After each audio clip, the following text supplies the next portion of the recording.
Hi everyone, I'm Cheyenne. I'm from Singapore and I'm a student studying History and International Relations in London.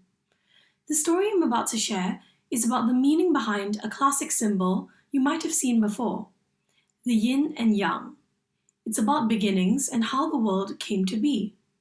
But in less abstract terms, it's about realizing that life is all about balance. On my worst days, yin and yang reminds me that with rain comes the sun, and I can always adjust to the circumstances in my life. I'm now going to read you the story of the yin and yang.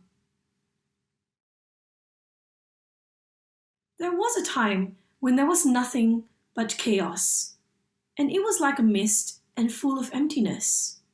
Suddenly, there came a great colorful light, and from this light, all things that exist came to be. Then the mist shook and separated.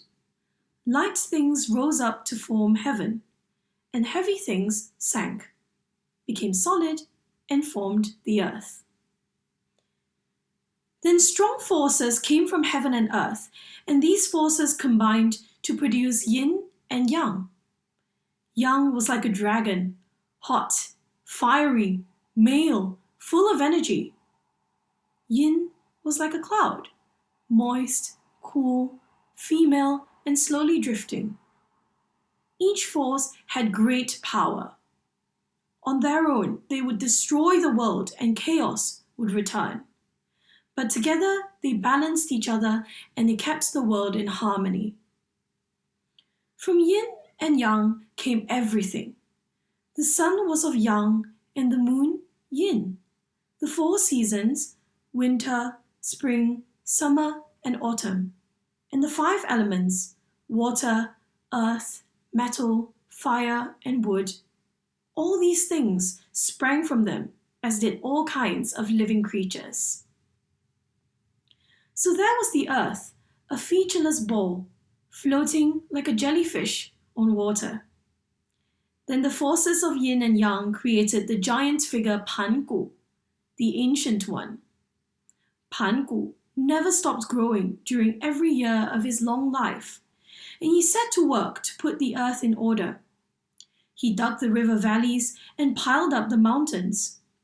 Over many thousands of years, he shaped and created the folds of our earth. But such work took its toll. Even mighty Pangu could not escape death, and, worn out by his long life of work, he collapsed and died. His body was so vast that when he fell to the ground, his body became the 5 sacred mountains.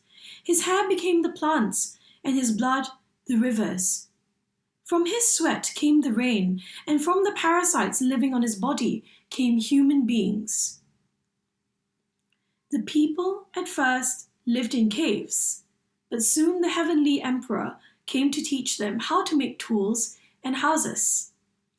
The people also learned how to build boats, to fish, to plow, and to plant, and to prepare food. This is how it all began.